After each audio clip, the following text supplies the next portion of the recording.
Welcome students Odisha student learn YouTube channel को आप समस्त को स्वागत। तो आज आम पढ़ा दशम श्रेणी साहित्य बहिर आ गोटे गद्य जहाँकि हूँ कांतकवि लक्ष्मीकांत महापात्र जीवन साहित्य कृति जहाँकि प्रस्तुत कराई परिमार्जित संपादना मंडली द्वारा। चलतु प्रारंभ करवा। ओडिया साहित्यर विविध लेखनी चालना कर कांतकवि लक्ष्मीकांत महापात्र निज रचनावलीर भिन्न भिन्न रोचक भाव और मनोरम शैली पाठक महल में सुपरिचित। अर्थात निज लेखनी चालना द्वारा कांतकवि लक्ष्मीकांत महापात्र पाठक मंडली व लोक मध्य बेस सुपरिचित अटंती। से 1888 मसीहा डिसेम्बर मास 9 तारिख माणबसा गुरुवार दिन कटक सहर धुआपत्रिया गली बाखराबादर एक गृह जन्मग्रहण करते। माणबसा गुरुवार जन्मी नामकरण कर लक्ष्मीकांत। माणबसा गुरुवार जन्मी नामकरण कर लक्ष्मीकांत। पिता के थिले चौधरी भागवत प्रसाद सामंतराय महापात्र। यह इम्पोर्टेंट अटे। पिता नाम थिला चौधरी भागवत प्रसाद सामंतराय महापात्र। भद्रक सहर 10 माइल पूर्व दिगरे अवस्थित तालपदा ग्रामर बासिंदा और जमीदार थिले। तांको माता राधामणी थिले कंटापड़ा जमीदार कन्या। लक्ष्मीकांत जन्म हवा बेले को भागवत प्रसाद कटक एकाडेमी स्कूल शिक्षकता करुथिले और आईन परीक्षा प्रस्तुत होते। वकिलाती परीक्षा कृतकार्य हो भागवत बाबू बालेश्वर में वकिलाती करते। तेणु लक्ष्मीकांत शिक्षा बालेश्वर जिलार स्कूल होता। यही समय भद्रक कोर्ट खोलने भागवत प्रसाद भद्रक चली आसिले। तेज भद्रक कोर्ट खोलने जेहेतु से वकिलाती परीक्षा कृतकार्य होते पिता, तेणु भद्रक कोर्ट खोलने भागवत प्रसाद भद्रक चली आसिले और वकिलाती व्यवसाय सह निज ग्रामर संपत्ति बाड़ी विषय बुझा। लक्ष्मीकांत को पाठ पढ़ा भद्रक कर व्यवस्था कर बालेश्वर में पढ़ा बेले लक्ष्मीकांत जिला स्कूल बुद्धिमान और उत्तम खेला छात्र भाव में सुनाम अर्जन करते। तेज बालेश्वर जो लक्ष्मीकांत पढ़ुते से जिला स्कूल बुद्धिमान और उत्तम खेला भाव में सुनाम अर्जन करते, किंतु भद्रक में अनेक पिला साथी नाटक अभिनय कर मातिबारू लक्ष्मीकांत को कटक पठागला अध्ययन पाई। तो जो भद्रक में अनेक पिला साथी नाटक अभिनय कर मातिले, तेणु लक्ष्मीकांत को कटक पठाई अध्ययन पाई। सेतेबेले अंडराईर उमाचरण दास रेभेन्सा कॉलेज अध्ययन करते। अंडराईर उमाचरण दास रेभेन्सा कॉलेज अध्ययन करते। से थिले भागवत बाबूंकर दूर संपर्कीय।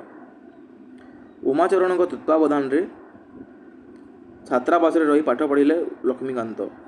उमाचरण तत्वावधान कहा तत्वावधान उमाचरण तत्वावधान छात्रावास रही पाठ पढ़ुते लक्ष्मीकांत। लक्ष्मीकांत पाठ पढ़ा अपेक्षा क्रीड़ा कविता लेखा आमोद प्रमोद प्रति अधिक आग्रह थी उमाचरण दृष्टि पड़ूला। 1906 मसीह उमाचरण निजर उच्च शिक्षा कलिकता चली भागवत बाबू लक्ष्मीकांत को बालेश्वर जिला स्कूल में पढ़ाऊले। यही स्कूल लक्ष्मीकांत 1907 मसीह एंट्रांस परीक्षा उत्तीर्ण होते। यह सब इंपोर्टेंट से अंडरलाइन कर पिले भल पढ़। कटकस्थ रेभेन्सा महाविद्यालय आईए पढ़िले। आईए पास करने बीए पढ़ाई से कलिकतार रिपन कॉलेज नाम लिखाई। तेबे आईए पढ़िले कटकस्थ रेभेन्सा कॉलेज रे। बीए पढ़ाई से कलिकतार रिपन कॉलेज को जाते असुविधा फेरी आसी रेभेन्सा महाविद्यालय बीए पढ़ी। पाठपढ़ा अपेक्षा क्रीड़ा बैडमिंटन टेनिस क्रिकेट खेल में गोपीचंद्र बजाई संगीत परिवेषण कर अधिक समय से व्यय करुले। इतिमध्य बालेश्वर सुनहटर लालमोहन दास कन्या लवंगलता विवाह होता। ता मध्य बालेश्वर सुनहटर लालमोहन दास कन्या लवंगलता विवाह होता। लंडन रे पंचम जॉर्ज को अभिषेकोत्सव उद्देश्य भारत वर्ष में महासमारोह उत्सव मान कर। लंडन रे पंचम जॉर्ज को अभिषेकोत्सव उद्देश्य भारत वर्ष में महासमारोह उत्सव मान कर। यही उपलक्षे रेभेन्सा महाविद्यालय 1912 मसीह कांची कावेरी नाटक अभिनय कर। से उपलक्षे रेभेन्सा महाविद्यालय 1912 मसीह क्यों नाटक कांची कावेरी नाटक अभिनय कर। यही नाटक लक्ष्मीकांत भद्रा भिकारुणी भूमिका केतेबेले केंदरा तो केतेबेले रामताली आउ बेले गोपीचंद्र बजाई एपरी गीत गाइले दर्शक मैंने मंत्रमुग्ध होते। पुनश्च यही नाटक से नर्तकी हो नाचिक अनेक प्रशंसा पाई। बीए पढ़ा बेले लक्ष्मीकांत क्रीड़ा रसिक संगीत प्रिय अभिनय पारदर्शी बोली जेपरी जनाशुना हो पारे लेखालेखी मुकुर पत्रिकार संपादक ब्रजसुंदर दास उत्कल साहित्य पत्रिकार संपादक विश्वनाथ करंक दृष्टि आकर्षण कर। ତେବେ ବିଏ ପଢ଼ା ବେଳେ ଲକ୍ଷ୍ମୀକାନ୍ତ କ୍ରୀଡ଼ା ରସିକ, ସଙ୍ଗୀତ ପ୍ରିୟ, ଅଭିନୟରେ ପାରଦର୍ଶୀ ବୋଲି ଯେପରି ଜଣାଶୁଣା ହୋଇପାରିଥିଲେ, ତେବେ ଲେଖାଲେଖି ପାଇଁ ମଧ୍ୟ ସେ ମୁକୁର ପତ୍ରିକାର ସମ୍ପାଦକ କିଏ ଥିଲେ? ସୁନ୍ଦର ଦାସ। ଉତ୍କଳ ସାହିତ୍ୟ ପତ୍ରିକାର ଯେଉଁ ସମ୍ପାଦକ ଥିଲେ ତାଙ୍କ ନାମ ହେଲା ବିଶ୍ୱନାଥ କର। ଏହି ଦୁଇ ଜଣଙ୍କ ଦୃଷ୍ଟି ଆକର୍ଷଣ କରିପାରିଥିଲେ। ଏଣ୍ଟ୍ରାନ୍ସ ପଢ଼ିବା ବେଳେ କବିତା ଲେଖିବା ପାଇଁ ରେଭେନ୍ସାର ଛାତ୍ରାବାସରେ ଉତ୍କଳମଣି ଗୋପବନ୍ଧୁ ଦାସଙ୍କ ସେ ଶ୍ରଦ୍ଧାଭାଜନ ହୋଇଥିଲେ। ତେବେ କବିତା ଲେଖା ପାଇଁ ଏଣ୍ଟ୍ରାନ୍ସ ପଢ଼ିବା ବେଳେ ରେଭେନ୍ସା ଛାତ୍ରାବାସରେ ଉତ୍କଳମଣି ଗୋପବନ୍ଧୁ ଦାସଙ୍କ ମଧ୍ୟ ସେ ଶ୍ରଦ୍ଧାଭାଜନ ହୋଇପାରିଥିଲେ। ଆଇଏ ପଢ଼ିବା ବେଳକୁ ତାଙ୍କ ଲେଖା ଫକୀର ମୋହନ ସେନାପତିଙ୍କ ଦ୍ୱାରା ପ୍ରଶଂସା ପାଇଥିଲା। ଆଇଏ ପଢ଼ିଲା ବେଳକୁ ତାଙ୍କ ଲେଖା ଫକୀର ମୋହନ ସେନାପତିଙ୍କ ଦ୍ୱାରା ପ୍ରଶଂସା ପାଇଥିଲା। କ୍ରୀଡ଼ା, ସଙ୍ଗୀତ ଓ ଅଭିନୟ ସାହିତ୍ୟ ବ୍ୟତୀତ ସେ ଛାତ୍ରାବସ୍ଥାରେ ସମାଜ ସେବା ପ୍ରତି ଆଗ୍ରହ ପୋଷଣ କରିଥିଲେ। ଦୀନ ଦୁଃଖୀ ବ୍ୟାଧି ପୀଡ଼ିତ ଜନତାଙ୍କ ସେବା ନିମିତ୍ତ ରେଭେନ୍ସା ମହାବିଦ୍ୟାଳୟର ଅଧ୍ୟାପକ ହେମଚନ୍ଦ୍ର ସରକାର ଗୋଟିଏ ସେବା ସଂସ୍ଥା ଗଠନ କରିଥିଲେ। ସେହି ସଂସ୍ଥାରେ ଲକ୍ଷ୍ମୀକାନ୍ତ ଜଣେ ଅଗ୍ରଣୀ ସ୍ୱେଚ୍ଛାସେବୀ। ନିଜ ପାଠ୍ୟପୁସ୍ତକ ବ୍ୟତୀତ ସେ ବଙ୍ଗଳା ଓ ଓଡ଼ିଆ ଭାଷାର ବଛା ଉନ୍ନତ ସାହିତ୍ୟ କୃତି ଅଧ୍ୟୟନ କରିଥିଲେ। କବିତା ଲେଖିଥିବାରୁ ତାଙ୍କୁ ସାଙ୍ଗସାଥୀମାନେ କାନ୍ତକବି ବୋଲି କହୁଥିଲେ। ଲକ୍ଷ୍ମୀକାନ୍ତ କବିତା ରଚନା କରିଥିଲେ, ତେଣୁ ତାଙ୍କ ସାଙ୍ଗସାଥୀମାନେ ତାଙ୍କୁ କାନ୍ତକବି ବୋଲି ଡାକୁଥିଲେ। କିନ୍ତୁ 1934 ମସିହାରେ ଭଦ୍ରକ ହାଇସ୍କୁଲରେ ଏକ ସମ୍ବର୍ଦ୍ଧନା ସଭା କରାଯାଇ ଲକ୍ଷ୍ମୀକାନ୍ତଙ୍କୁ କାନ୍ତକବି ରୂପେ ଘୋଷଣା କରାଯାଇଥିଲା।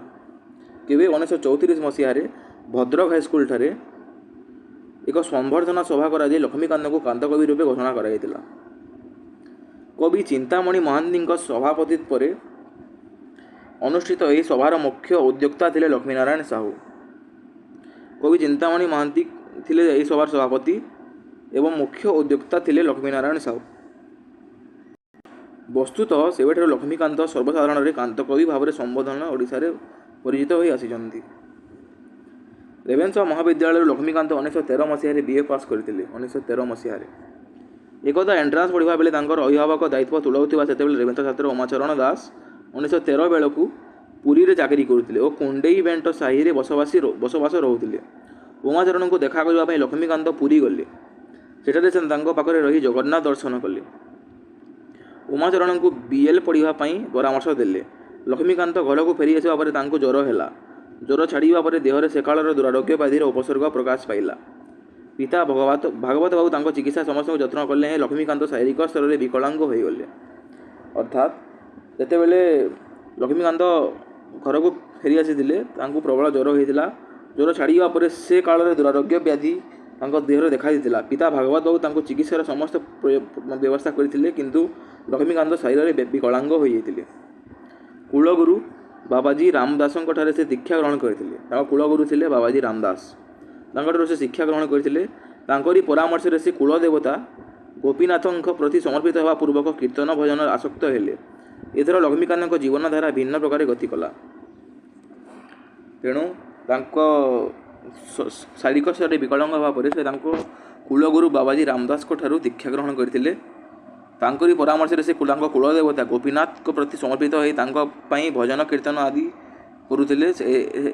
ଏଥର ଲକ୍ଷ୍ମୀକାନ୍ତଙ୍କ ଜୀବନଧାରା ଭିନ୍ନ ପ୍ରକାରେ ଗତି କରିଥିଲା। ଲକ୍ଷ୍ମୀକାନ୍ତ ଥିଲେ ପିତାମାତାଙ୍କ ଜ୍ୟେଷ୍ଠ ସନ୍ତାନ। ସାନ ଭାଇ 3 ଜଣ ଥିଲେ ଓ ସାନ ଭଉଣୀ 8 ଜଣ ଥିଲେ। ଏହା ମଧ୍ୟ ସବୁ ଇମ୍ପୋର୍ଟାଣ୍ଟ ସର୍ଟ କ୍ୱେଶ୍ଚନ୍, ସେଥିପାଇଁ ଅଣ୍ଡରଲାଇନ୍ କରିଦେଇଛି, ଏହାକୁ ମନ ଦେଇ ପଡ଼ିବ। ଲକ୍ଷ୍ମୀକାନ୍ତ ଥିଲେ ତାଙ୍କ ପିତାମାତାଙ୍କ ଜ୍ୟେଷ୍ଠ ସନ୍ତାନ। ସାନ ଭାଇ ତାଙ୍କ 3 ଜଣ ଥିଲେ, ସାନ ଭଉଣୀ 8 ଜଣ ଥିଲେ। ପିତା ଭାଗବତ ବାବୁ ନାନାଦି ସାମାଜିକ ଓ ରାଜନୈତିକ କାର୍ଯ୍ୟରେ ବ୍ୟସ୍ତ ରହୁଥିଲେ। ଦୁର୍ଦ୍ଦଶାଗ୍ରସ୍ତ ବଡ଼ ପୁଅର ଭବିଷ୍ୟତ ପାଇଁ ସେ ଇଷ୍ଟଦେବ ଗୋପୀନାଥଙ୍କଠାରେ ପୈତୃକ ସମ୍ପତ୍ତିର ଉତ୍ତରାଧିକାରୀ କରାଇଲେ ଲକ୍ଷ୍ମୀକାନ୍ତଙ୍କୁ। ତେଣୁ ସେ ତାଙ୍କ ପୈତୃକ ସମ୍ପତ୍ତିର ଅଧିକାରୀ କରାଇଥିଲେ ଲକ୍ଷ୍ମୀକାନ୍ତଙ୍କୁ। ଏଥିରେ ବ୍ୟାଧିଗ୍ରସ୍ତ ଲକ୍ଷ୍ମୀକାନ୍ତଙ୍କୁ ଭାଇଆଳିଆ ସ୍ତରରୁ ନାନାଦି ଈର୍ଷା, ମାଲି ମକଦ୍ଦମା ସମସ୍ୟାର ସମ୍ମୁଖୀନ ହେବାକୁ ପଡ଼ିଥିଲା।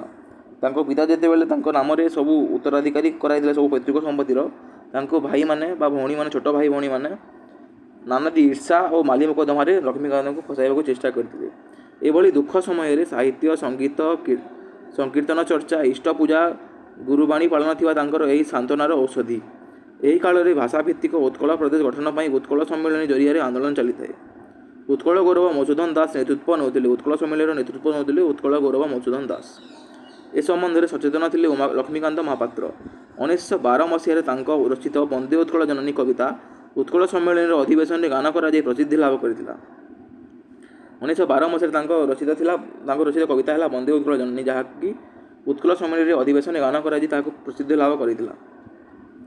भारत वर्षर स्वाधीनता संग्राम 1921 असहयोग आंदोलन डाकरा देथिले महात्मा गांधी। के डाकरा देथिले? महात्मा गांधी। केबे? 1921 मसीह रे। ଏହି ଆନ୍ଦୋଳନରେ ଯୋଗ ଦେଇଥିବା ଅନେକ କର୍ମୀଙ୍କ ତ୍ରୁଟି ବିଚ୍ୟୁତିକୁ ଲକ୍ଷ୍ୟ କରି ସେ 1926-27ରେ ଅସହଯୋଗୀର ଆତ୍ମକଥା ଭଳି ମନୋରମ ଗଦ୍ୟ ଲେଖିଥିଲେ ଅସହଯୋଗୀ ଛଦ୍ମ ନାମରେ। ତ ସେତେବେଳେ ଲକ୍ଷ୍ମୀକାନ୍ତ 1926-27ରେ ଅସହଯୋଗୀର ଆତ୍ମକଥା ଭଳି ଏକ ମନୋରମ ଗଦ୍ୟ ରଚନା କରିଥିଲେ। ତାଙ୍କ ନାମ ସେଠାରେ ନ ଦେଇ ଛଦ୍ମ ନାମ ଦେଇଥିଲେ, ଯାହାକି ଅସହଯୋଗୀ ବି ତାଙ୍କ ନାମ ଦେଇଥିଲେ ସେଠାରେ। ଲେଖାଟି ଉତ୍କଳ ସାହିତ୍ୟ ପତ୍ରିକାରେ 5ଟି ସଂଖ୍ୟାରେ ପ୍ରକାଶ ପାଇଥିଲା। ପୁନଶ୍ଚ କନିକା ମେଳି କଂଗ୍ରେସର ନେତୃସ୍ଥାନୀୟ ବ୍ୟକ୍ତିଙ୍କ ତହିଁରେ ଭୂମିକାକୁ ଲକ୍ଷ୍ୟ କରି ବ୍ୟଙ୍ଗ ବିଦ୍ରୂପ ଧର୍ମୀ ପଞ୍ଚାମୃତ ନାଟିକା ରଚନା କରିଥିଲେ ଲକ୍ଷ୍ମୀକାନ୍ତ, ଯାହା ବାଲେଶ୍ୱରରୁ ପ୍ରକାଶ ପାଇଥିବା ସାପ୍ତାହିକ ପ୍ରଜାତନ୍ତ୍ରରେ ପ୍ରକାଶିତ ପାଇଥିଲା। ଭାରତୀୟ ମୁକ୍ତି ସଂଗ୍ରାମ ସମ୍ପର୍କରେ ସେ ସଚେତନ ଥିବା ତାଙ୍କ ରଚିତ ଅନେକ କବିତା, ଲାଲିକା, ଜାତୀୟ ସଙ୍ଗୀତ, କଣାମାମ ଉପନ୍ୟାସ, ନାଟିକାଦିକୁ ଉପଲବ୍ଧ ହୋଇଥାଏ। ଦେଶାତ୍ମବୋଧ, ଚିନ୍ତା ଓ ଚେତନାରେ ଲକ୍ଷ୍ମୀକାନ୍ତ ପରିବାର ଲୋକ ଉଦ୍ବୁଦ୍ଧ ଥିବା ଜଣାଯାଏ। ଲବଣ ସତ୍ୟାଗ୍ରହ ସମୟରେ ବ୍ରିଟିଶ ସରକାରଙ୍କ ସାଧାରଣ ଲୋକଙ୍କ ଉପରେ ଅତ୍ୟାଚାରକୁ ବିରୋଧ କରି ଭାଗବତ ପ୍ରସାଦ ବିହାର ଓଡ଼ିଶା କାଉନସିଲର ସଭ୍ୟ ପଦରୁ ଇସ୍ତଫା ଦେଇଥିଲେ। କି ଇସ୍ତଫା ଦେଇଥିଲେ? ଭାଗବତ ପ୍ରସାଦ ବିହାର ଓଡ଼ିଶା କାଉନସିଲ ସଭ୍ୟ ପଦରୁ ଇସ୍ତଫା ଦେଇଥିଲେ। ଲକ୍ଷ୍ମୀକାନ୍ତଙ୍କ ସାନ ଭାଇ କମଳାକାନ୍ତ, ଭଉଣୀ କୋକିଳା ଦେବୀ, ଜାହ୍ନବୀ ଦେବୀ, ଭଣଜା ଗୌରଗୋପାଳ ଦାସ, ଦୁଇ ପୁତ୍ର ନିତ୍ୟାନନ୍ଦ ଓ ଗୌରଚନ୍ଦ୍ର ସ୍ୱାଧୀନତା ସଂଗ୍ରାମରେ ଯୋଗ ଦେଇ କାରାବରଣ କରିଥିଲେ। ସେମାନେ ଜେଲକୁ ଯାଇଥିଲେ। 1921 ମସିହାରେ ଲକ୍ଷ୍ମୀକାନ୍ତ ଗୋପୀନାଥ ସଙ୍ଗୀତ ସମାଜ ଗଢ଼ିଥିଲେ। 1921 ମସିହାରେ ଲକ୍ଷ୍ମୀକାନ୍ତ ଗୋପୀନାଥ ସଙ୍ଗୀତ ସମାଜ ଗଠନ କରିଥିଲେ। ପ୍ରଥମେ ଏହା ଅପେରା ଓ ପରେ ଥିଏଟରରେ ପରିଣତ ହେଲା। ଏହି ଅନୁଷ୍ଠାନର ଆୟୁକାଳ ଥିଲା ମାତ୍ର 5 ବର୍ଷ, ଅର୍ଥାତ୍ ଏହା ମାତ୍ର 5 ବର୍ଷ ଚଲିଥିଲା। ହେଲେ ଏଥିରେ ଅଭିନେତା ହେବା ପାଇଁ କାନ୍ତକବି ରଚନା କରିଥିଲେ ଶରଦ୍ରାସ, ବସନ୍ତ ବିଳାସ, କାଳିୟ ଦଳନ, ବ୍ରଜଦର୍ଶନ, ବଂଶୀ ଶିକ୍ଷା ଆଦି ନାଟକ ନାଟିକା। ପରେ ପରେ ସେ ବେଶ ବଦଳା, ଶ୍ରୀ ଶ୍ରୀ ଗୌର ସନ୍ନ୍ୟାସ, କର୍ଣ୍ଣ, ଲକ୍ଷ୍ମୀ ଚଣ୍ଡାଳୁନୀ ନାଟକ ରଚନା କରିଥିଲେ ଆଉ ଅଭିନୟ କରିଥିଲେ। ଏହି ସଙ୍ଗୀତ ସମାଜ ଅନୁଷ୍ଠାନ ହେତୁ ଲକ୍ଷ୍ମୀକାନ୍ତଙ୍କ ନିବିଡ଼ ସମ୍ପର୍କ ସ୍ଥାପିତ ହୋଇଥିଲା ରାସ ପ୍ରଣେତା ଗୋବିନ୍ଦ ସୁର ଦେଓ, ମୋହନ ସୁନ୍ଦର ଦେବ ଗୋସ୍ୱାମୀ, କୃଷ୍ଣପ୍ରସାଦ ବସୁ, କାଳୀଚରଣ ପଟ୍ଟନାୟକଙ୍କ ସହିତ। ଗୋପୀନାଥ ସଙ୍ଗୀତ ସମାଜ ଭାଙ୍ଗିଯିବା ପରେ 1929ରେ ଗୋପୀନାଥ ପ୍ରେସ୍ ସ୍ଥାପନା କଲେ ଭଦ୍ରକଠାରେ। 1937 ମସିହାରେ ଏହି ପ୍ରେସ୍କୁ ଡଗର ପତ୍ରିକା ତାଙ୍କ ସମ୍ପାଦନାରେ ପ୍ରକାଶ ପାଇଥିଲା। ପରବର୍ତ୍ତୀ ସମୟରେ ସେ ଡଗର ପତ୍ରିକାର ପ୍ରକାଶନ କଟକସ୍ଥ ପିଠାପୁରଠାରେ କରାଇଥିଲେ। 1948 ମସିହାରେ ଭଦ୍ରକ, ତାଳପଦା, କଟକଠାରେ ଭିନ୍ନ ଭିନ୍ନ ସମୟରେ ଅବସ୍ଥାନ କରି ସାହିତ୍ୟ ରଚନା କରୁଥିବା ଲକ୍ଷ୍ମୀକାନ୍ତ ଗାଁ ଲୋକଙ୍କ ଦୁଃଖ ଦୁର୍ଦ୍ଦଶା ମୋଚନ, ସେମାନଙ୍କ ଭିତରେ ଥିବା ଅନ୍ଧବିଶ୍ୱାସ ଦୂର କରିବା ଏବଂ କୃଷି ଓ କୁଟୀର ଶିଳ୍ପ ଉନ୍ନତି ନିମନ୍ତେ ସେମାନଙ୍କୁ ଉତ୍ସାହିତ କରୁଥିଲେ। ଗାନ୍ଧୀ ଆଦର୍ଶ ଓ ବାଣୀ ପ୍ରତି ସେ ଅନୁରାଗୀ ହୋଇ ସେ ସମୟରେ ଅନେକ କବିତା ରଚନା କରିଥିଲେ। ଏହିଭଳି ମାନସିକ କର୍ମ ତତ୍ପରତା ଓ ସାହିତ୍ୟ ସାଧନା ମଧ୍ୟରେ ତାଙ୍କ ଜୀବନ ଅବସାନ ଘଟିଲା 1953 ମସିହା ଫେବୃଆରୀ 24 ତାରିଖ ଦିନ ଭଦ୍ରକ ଭବନରେ। ତେଣୁ କାନ୍ତକବି ଲକ୍ଷ୍ମୀକାନ୍ତ ମହାପାତ୍ରଙ୍କ ମୃତ୍ୟୁ ଘଟିଥିଲା 1953 ମସିହା ଫେବୃଆରୀ 24 ତାରିଖ ଦିନ ଭଦ୍ରକ ଭବନରେ। ହେଲେ ସେ ରଖିଯାଇଥିବା ଓଡ଼ିଆ ସାହିତ୍ୟ କୃତି ତାଙ୍କୁ ଓଡ଼ିଆମାନଙ୍କ ନିକଟରେ ଚିରସ୍ମରଣ କରି ରଖିଛି। ଓଡ଼ିଆ ସାହିତ୍ୟର ଗଦ୍ୟ ଓ ପଦ୍ୟ ବିଭାଗକୁ ବହୁ ସଂଖ୍ୟକ ନାନା ପ୍ରକାରର ରଚନା ପରିପୁଷ୍ଟ କରିଦେଇଛନ୍ତି କାନ୍ତକବି ଲକ୍ଷ୍ମୀକାନ୍ତ ମହାପାତ୍ର।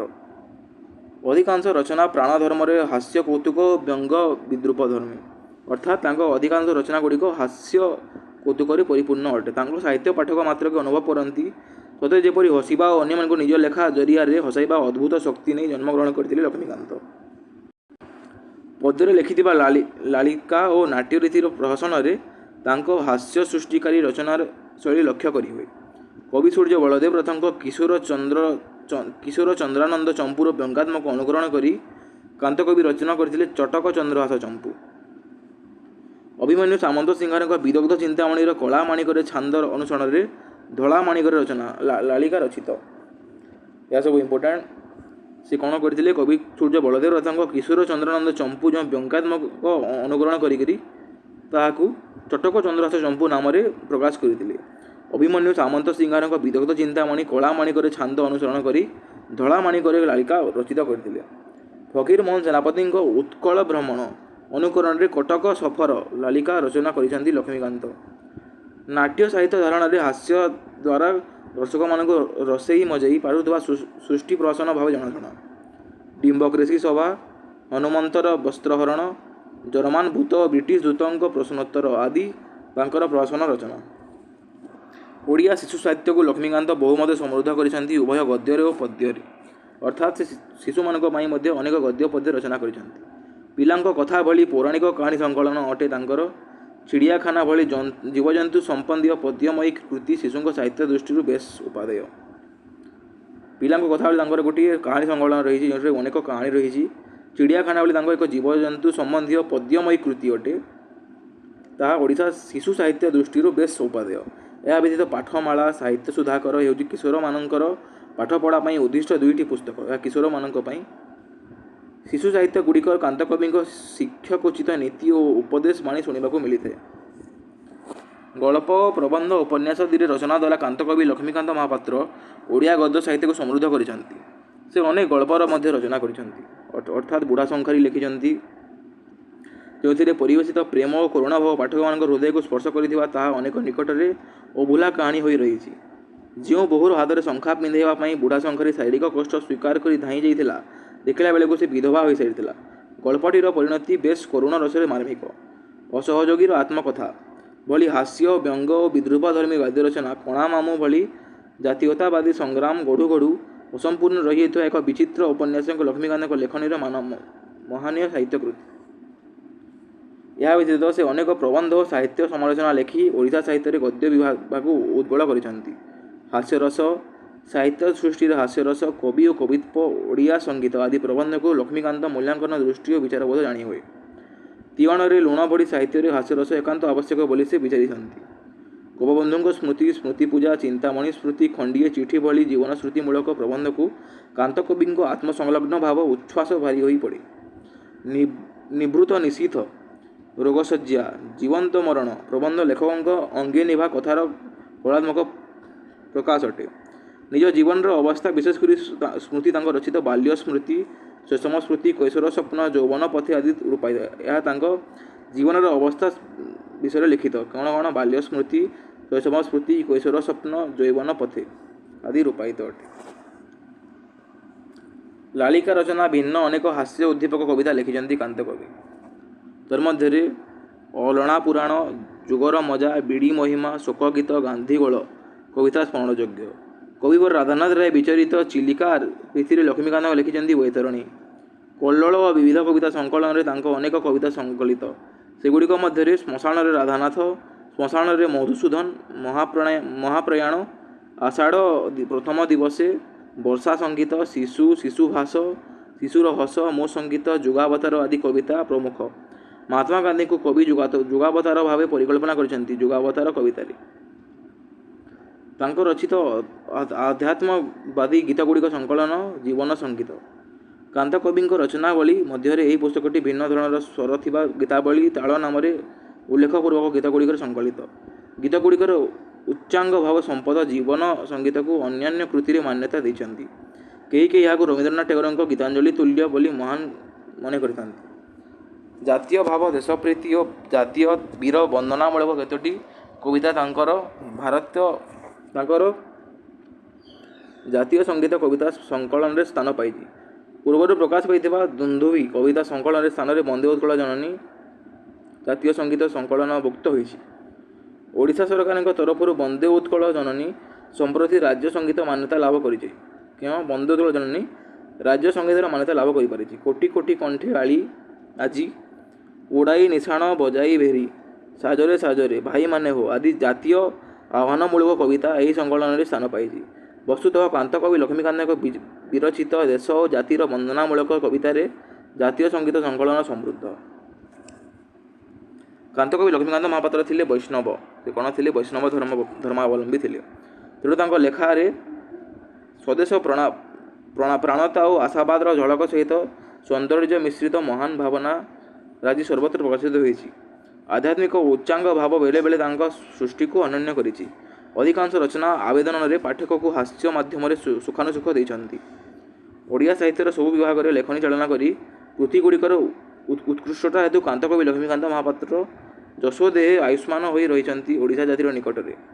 ଏଭଳି ଜଣେ ମହାପୁରୁଷଙ୍କ ଜୀବନୀ ଓ ସାହିତ୍ୟକୃତି ଓଡ଼ିଶାବାସୀଙ୍କୁ ନୂତନ ଦିଗ୍ଦର୍ଶନ ପ୍ରେରଣା ଦେଇ ଆସୁଥିବାରୁ ତାଙ୍କ କୃତିତ୍ୱ ଓଡ଼ିଆମାନେ ପାଠକମାନଙ୍କ ନିକଟରେ ଆଦରଣୀୟ ହୋଇଛି ଏବଂ ଚିରକାଳ ଗ୍ରହଣୀୟ ହୋଇ ରହିବ ମଧ୍ୟ। ତେବେ ଏହି ପାଠଟି ସମ୍ପୂର୍ଣ୍ଣ ହୋଇଯାଇଛି। ଗଳ୍ପଟି आशा करछि तुमने सब बुझी पारिथिबो। जदि भिडियोटी भल लागला भिडियोटी को लाइक करिवो, आम Odisha student learn YouTube channel को सब्सक्राइब करिवो एवं जदि किसी डाउट रहला तेबे कमेंट रे कहिवो एवं डिस्क्रिप्शन रे गोटे लिंक दिया जाइथिबो जेउथिरे 10मा श्रेणी रो प्रत्येक विषयर नोट तुमको प्रोवाइड कर दिया जाइवो। तुम ताकू मध्य जॉइन करिवो। भिडियोटी को शेष पर्यंत देखिबा पई बहुत बहुत धन्यवाद।